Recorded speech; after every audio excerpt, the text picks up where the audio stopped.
नमस्कार। आज हम decision tree based boosting perform करेंगे एक पब्लिक डेटा सेट पे। पर्टिकुलरली हम AdaBoost क्लासिफायर का इस्तेमाल करेंगे। तो चलिए आरंभ करते हैं। आज हमारा जो डेटा सेट है वो हमारा वेल नोन है, हम इसके पहले भी यूज़ करते आए हैं। ये हमारा आइरिस डेटा सेट है। बहुत ही सिंपल डेटा सेट रहता है। कोई भी हमें नया मॉडल सीखना होता है कि कैसे अप्लाई किया जाए, तो उसके लिए हम एक सिंपल सा डेटा सेट यूज़ करते हैं। आइरिस डेटा सेट उनमें से एक है।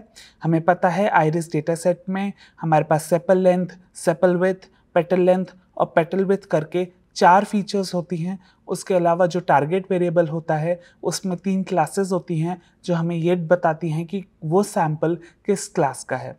टोटल हमारे पास 150 सैंपल्स रहते हैं। हर क्लास के लगभग 50 सैंपल्स हमें मिलते हैं। शुरुआत करते हैं इंपोर्ट पैकेजेस से। तो हमने पैकेजेस pandas, numpy, matplotlib तो ले ही लिया है। उसके अलावा हमने sklearn का भी प्रयोग किया है। sklearn हमें, जैसे कि हमें पता ही है, उसमें मशीन लर्निंग मॉडल्स पड़े रहते हैं जिसका हमें प्रयोग करना होता है इन्वोक करके। तो हमने डेटा सेट को प्रिपेयर और लोड करने के लिए sklearn के डेटा सेट्स में से ही आइरिस डेटा सेट उठा लिया।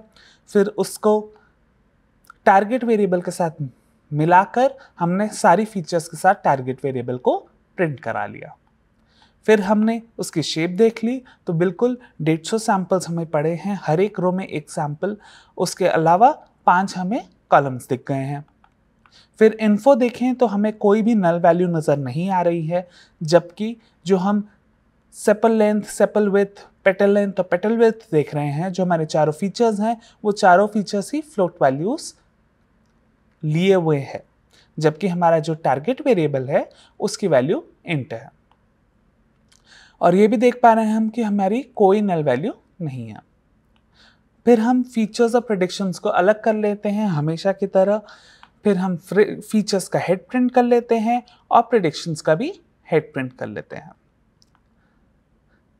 तो हम ये देख पा रहे हैं कि हमारी जो प्रेडिक्शंस हैं वो शुरू में सारी 0 0 0 पड़ी हैं। तो ऐसा हो सकता है कि हमारी जो सैंपल्स हैं वो कहीं ना कहीं अलग अलग ही पड़े हों, सेपरेटेड ही पड़े हों। तो पहले जब हम स्प्लिटिंग परफॉर्म करेंगे डेटा सेट को X train, Y train, X test और वाई टेस्ट में स्प्लिट करेंगे, तो वहाँ पे हमें शफलिंग करनी अनिवार्य हो जाएगी। हमने वही किया। हमने X train, X test, Y train और वाई टेस्ट को अलग अलग कर लिया। ट्रेन टेस्ट स्प्लिट के फंक्शन से उसमें हमने प्रेडिक्शंस डाली, फीचर्स डाली, टेस्ट साइज डाला, रैंडम स्टेट डाली और शफलिंग को ट्रू कर दिया। तो 20% हमारा डेटा अलग हो गया। एक्सप्लोरेटरी डेटा एनालिसिस में हम नहीं जाएंगे क्योंकि हम ये ऑलरेडी कर चुके हैं बहुत बार। अब हम सीधा आते हैं मॉडल बिल्डिंग प्रोसेस में। यहाँ पे हमने डिसीजन ट्री क्लासिफायर को एज अ बेस लर्नर लिया है। उसके अलावा जो हमारा ensemble टेक्निक है वो हमारी AdaBoost क्लासिफायर रहेगी। तो यहाँ पे हमें बूस्टिंग के लिए हमने AdaBoost का प्रयोग करा है। फिर हमने बेस क्लासिफायर डिफाइन कर लिया। इसमें हमने डिसीजन ट्री क्लासिफायर के अंदर स्पेसिफाई किया है कि क्या क्राइटेरिया क्या रहेगा, क्या रैंडम स्टेट रहेगी, क्लास वेट्स क्या रहेंगे। इसके बारे में हम ऑलरेडी हमें जानकारी है। तो इसमें क्राइटेरिया हमारा गिनी इंडेक्स रहा। रैंडम स्टेट हमने 42 डाली, आप कुछ भी डाल सकते हैं। रैंडम स्टेट को ये मैं पहले भी आपको बता चुका हूँ, यहाँ पे मैं इस पे जोर डालना चाहूँगा कि रैंडम स्टेट को सेट करना ज़रूरी है।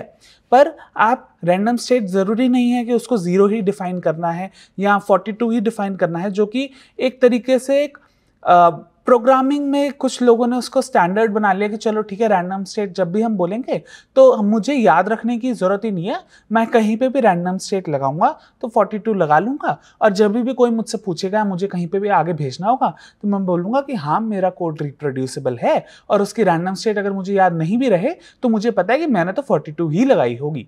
तो वो एक स्टैंडर्ड लोग बना लेते हैं। वैसे ही आप भी अपना कोई नंबर चुन लीजिए। उसके अलावा अगर आप चाहें तो अगर आपको लगता है कि हमें कोई ज़्यादा कोडिंग तो करनी नहीं है, तो मैं स्टैंडर्ड की जगह पे हर बार ही रैंडम स्टेट चेंज कर करके देख लेता हूँ। तो वो आप हर बार करके जो आपका बेस्ट रिजल्ट दे रहा हो उसको रख लें। ये भी एक तरीका होता है एक प्रोसीजर को फॉलो करने का। उसके अलावा यहाँ पे क्लास वेट है, तो हमने हर क्लास को बैलेंस कर दिया है बैलेंस से। उसके अलावा एक CCP अल्फा पैरामीटर होता है।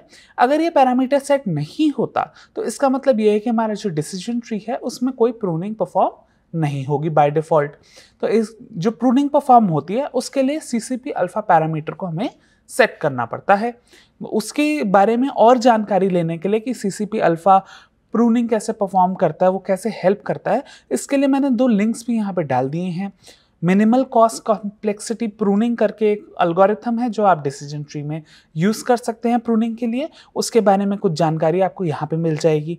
उसके अलावा post pruning decision trees with cost complexity pruning करके एक और वेबसाइट है जिसमें आपको डिटेल में दिया गया है। sklearn की एक डॉक्यूमेंटेशन की वेबसाइट है जिसमें आपको डिटेल्स मिल जाएंगी कि कॉस्ट कॉम्प्लेक्सिटी प्रूनिंग का क्या यूज़ हो रहा है। आप इसकी जानकारी के लिए यहाँ पे जा सकते हैं। आते हैं मॉडल पे। मॉडल हमारा बूस्टिंग करनी है हमारे को, तो AdaBoost क्लासीफायर हम यूज़ कर रहे हैं। उसमें हमने एस्टिमेटर जो लिया है वो बेस क्लासीफायर लिया है। ध्यान रखें कि अभी जो हम sklearn की लाइब्रेरी यूज़ कर रहे हैं वो लेटेस्ट वर्जन वाली है। जो पुराने वर्जन्स हैं उसमें एस्टिमेटर फंक्शन, ये जो पैरामीटर है उसकी जगह पे बेस एस्टिमेटर वर्ड यूज़ किया जाता था। अगर आप अभी आज की डेट में जाकर डॉक्यूमेंटेशन में देखेंगे तो वहाँ पे ये चीज़ मेंशन भी है, लेकिन ये अगर वीडियो आप थोड़े दिनों बाद देखेंगे तो हो सकता है कि वो चेंज हो गया हो और अब वो वार्निंग भी ना आ रही हो, या कोई आप पुराना कोई ट्यूटोरियल देखते हैं तो वहाँ पे एस्टिमेटर की जगह पे आपको बेस एस्टिमेटर कीवर्ड दिख जाएगा। तो ये डॉक्यूमेंटेशन अपडेट होती रहती है। आप बार बार जाकर डॉक्यूमेंटेशन में, जब भी आप बहुत दिनों बाद कोई फंक्शन यूज़ कर रहे हैं तो एक बार जाकर डॉक्यूमेंटेशन देख लें कि कोई और अपडेट तो नहीं आई है। उसके अलावा यहाँ पे n एस्टिमेटर्स हमने 5 लिए हैं, तो बेस एस्टिमेटर्स हमारे बूस्टिंग के लिए 5 है। रैंडम स्टेट भी हमने यहाँ पे डिफाइन कर दी है।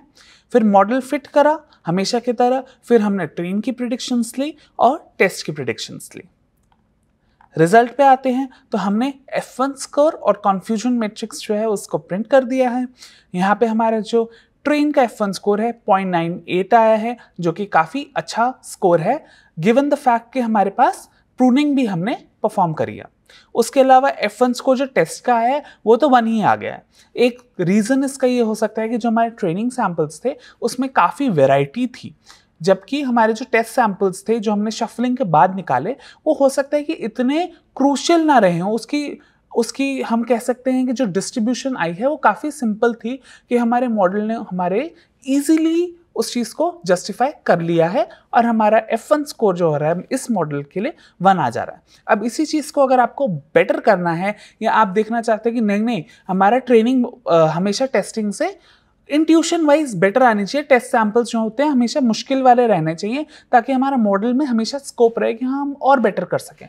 अब इस चीज़ के लिए आप क्या कर सकते हैं, आप पीछे जाइए, स्प्लिटिंग में जो हमने रैंडम स्टेट लगाई है उसको चेंज करिए ताकि डिफरेंट सैंपल्स निकल के आए। हो सकता है कि वो जो अब नए सैंपल्स निकल के आ रहे हैं वो और बेटर सैंपल्स हैं। अगर आपको और डिटेल में जाना है तो डेटा सेट छोटा ही है, आप जाकर देख सकते हैं कि हमारे जो अभी करंटली ट्रेन में जो सैंपल्स हैं वो कौन से ऐसे सैंपल्स हैं जो मिसक्लासिफाई हुए हैं। वो मिसक्लासिफाइड सैंपल्स को आप पीछे जाकर टेस्ट सैंपल में डालिए, ये देखने के लिए कि अब जो मैंने मिसक्लासिफाइड पॉइंट्स मेरे निकल के आए हैं वो अगर मैंने टेस्टिंग में डाल दिए तो कितना फर्क पड़ता है मेरे टेस्ट F1 स्कोर पे।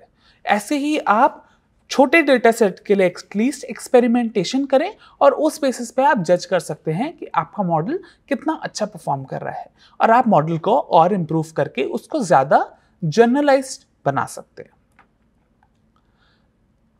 कन्फ्यूजन मैट्रिक्स भी आप देख सकते हैं। तो हमने ट्रेन में देखा कि हमारी जो फर्स्ट क्लास है या 0th क्लास जैसे कहें वो तो हमारी कंप्लीटली क्लियरली क्लासिफाई हो रही है, वहाँ पे कोई प्रॉब्लम आ ही नहीं रही है।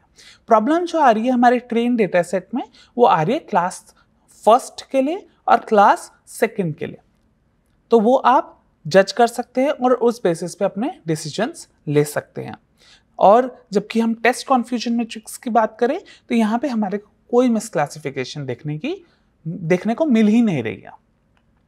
कंक्लूजन पे हमने ये देखा कि आज एक डिसीजन ट्री क्लासिफायर कैसे ट्रेन किया जाए। हमने जो बूस्टिंग एस्टिमेटर्स लिए वो हमने 5 सेट करे और हमने डेटा सेट जो लिया वो आयरिस डेटा सेट लिया, उस पे हमने काफ़ी अच्छे रिजल्ट के साथ, काफ़ी अच्छे F1 स्कोर के साथ क्लासिफिकेशन परफॉर्म करा।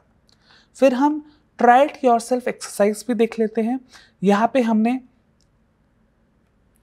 प्रिडिक्ट रिलेटिव ह्यूमिडिटी ऑब्जेक्टिव दिया है कि आपका टास्क रहेगा कि यहाँ पे जितने भी रोज गिवन है, यहाँ पे एक इटली का एक पोल्यूशन चेकिंग डिवाइस हमने लगा रखा है, यहाँ पे उसको देख सकते हैं, और गैस मल्टी सेंसर जिसे यहाँ पे नाम दिया गया है, वो डिवाइस एक इटली की एक शहर में लगा दिया था जहाँ पे पोल्यूशन आमतौर पे आपको दिख जाएगा। वो लगाने के बाद ये डेटा स्टोर किया गया और उसमें ये देखा गया कि अब हमारे को CO2 कितना मिल रहा है, CO कितना मिल रहा है, हमारे को जितनी भी अलग अलग गैसेस होती हैं जो प्रदूषण में कंट्रीब्यूट करती हैं, उन सबको यहाँ पे लिख दिया गया है और हमारे को टाइम भी दे दिया गया है कि वहाँ भी इस टाइम पे ज़्यादा पोल्यूशन था या ये वाली पर्टिकुलर गैस ज़्यादा थी।